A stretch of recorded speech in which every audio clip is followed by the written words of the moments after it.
Hi, I'm Justin, your favorite surf instructor. Today, I've got another class in our Becoming a Surfer series, Catching an Unbroken Wave. Although it's not uncommon for someone who has never surfed before to come to an AmpSurf clinic and catch 10 waves, catching an unbroken wave on your own is one of the most difficult things to do as a beginning surfer. It requires a lot of practice, but your patience and hard work will be rewarded, as nothing compares to that feeling of dropping into an unbroken wave for the first time. First, you must understand the 4 different phases of wave. At phase 1, the wave is a lump and it will be impossible to catch. No matter how hard you paddle, you won't catch a phase 1 wave. Phase 2 is where you want to catch an unbroken wave. At this phase, the wave has the perfect power and concave shape to allow you to paddle into it. At phase 3, it's too late and the wave will break on your back, as George found out on this set wave. At phase 4, the wave is already broken and has become whitewater. This is a good place to get comfortable with the mechanics of the pop-up before taking your act out to the lineup. Now let's have a look at how to catch an unbroken wave. Catching an unbroken wave is the art of predicting where and when a wave will be catchable and positioning yourself accordingly. Positioning is relative to where the waves are regularly breaking, and you will want to sit about 15 feet beyond where they're breaking. Jeff is in the perfect spot for this wave. If you wait in the exact spot where the waves are breaking, you will start to paddle and the wave will break on your back. That's what happens to John right here. While you are sitting about 15 feet beyond the waves, scan the horizon looking for lumps that look like phase 1 waves. Pick a wave, turn around, and give a minimum of 8 strong paddle strokes. I like to say turn and burn because you need to get up to speed immediately. Now let's talk about paddling. Once you are in the right spot relative to the wave, you need to paddle to match the speed of the wave. Matching the speed of a phase 4 wave is relatively easy because the whitewater pushes you forward.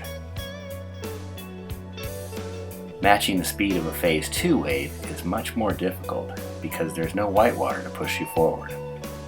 It takes a combination of being in the right spot, strong paddling, and gravity to get you into the wave.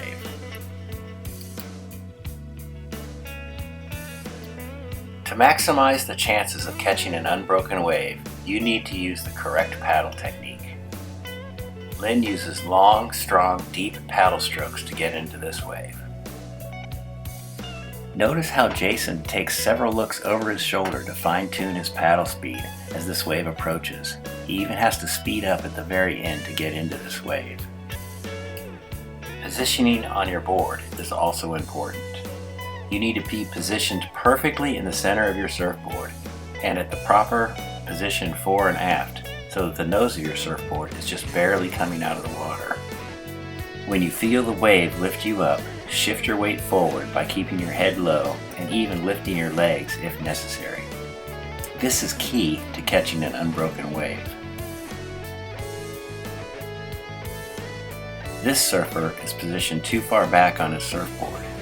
As he is lifted up on the face of the wave, the nose comes out even more because he does not put his head forward.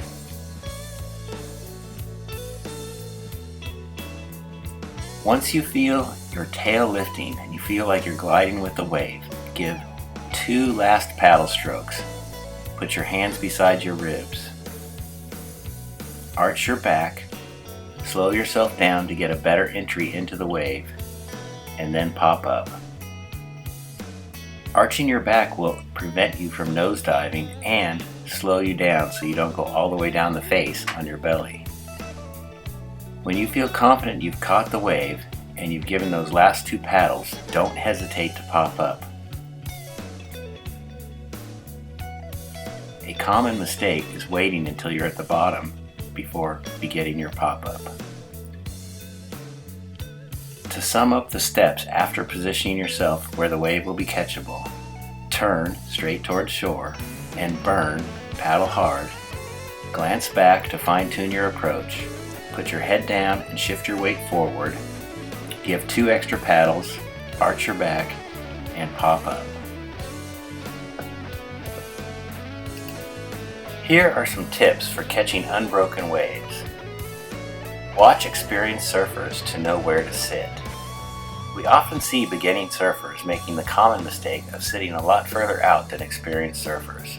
The spot where the experienced surfer is sitting is usually a good indication of where the waves are breaking. Get a board that floats.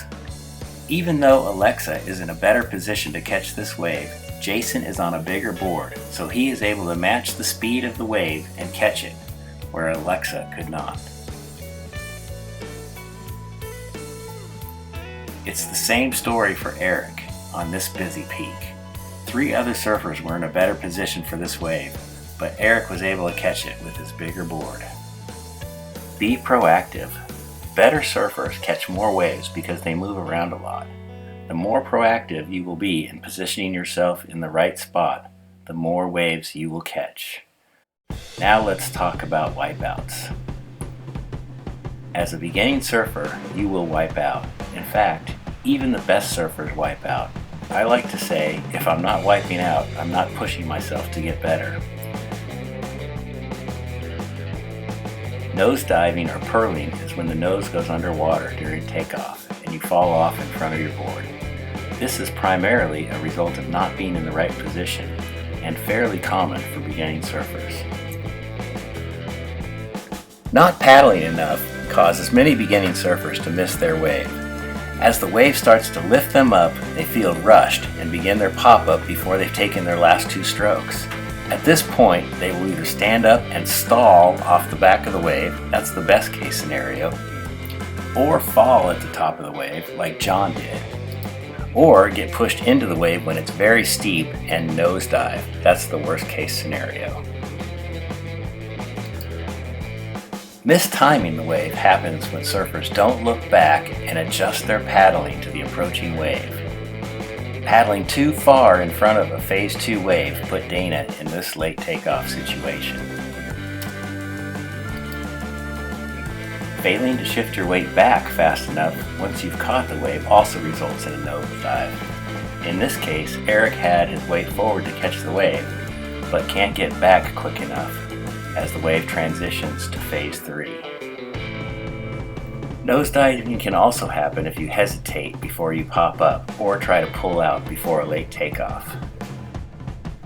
You'll also probably nosedive if you try to catch a wave at Phase 3. This is a good place to point out that all waves are not created equal. The wipeouts we just saw are at breaks where the wave transitions very quickly from Phase 1 to Phase 3. In other words, from not catchable to it's already too late. At these spots, there's a very small takeoff zone and it is constantly changing and difficult even for experienced surfers like Dana, Eric, and John to predict. Do not try to catch your first unbroken wave at a spot like that. If you find yourself at a spot like that, then stick to the inside and practice on Phase 4 waves. There are beginner-friendly spots that have much bigger, easier to predict, and more forgiving takeoff zones. That is where you want to practice. In general, spots where we hold our AmpSurf clinics are more beginner-friendly. So in review, the keys to catching an unbroken wave are: sit 15 feet beyond the break. Look for a wave that will transition from Phase 1 to Phase 2.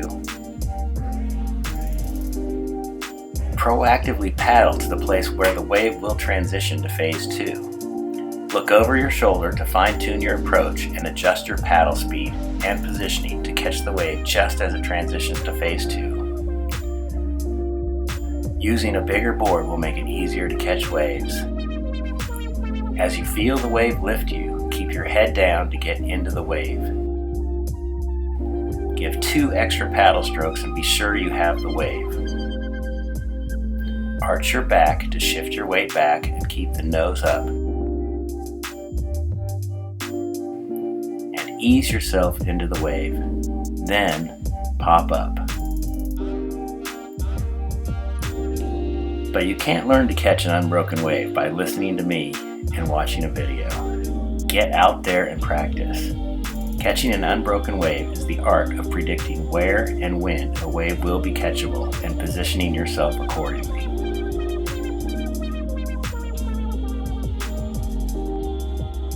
You can practice by standing on the beach and watching the waves roll in and attempting to predict where they're going to be catchable. Then watch the surfers and see how they position themselves to where the waves will be catchable.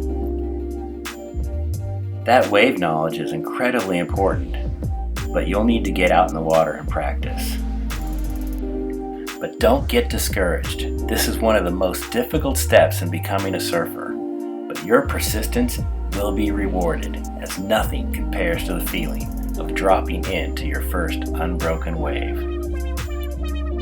I hope you've enjoyed this class and it was helpful. Thanks to Cobble Wobble for the video archives and Barefoot Travel for the diagrams I used in this lesson.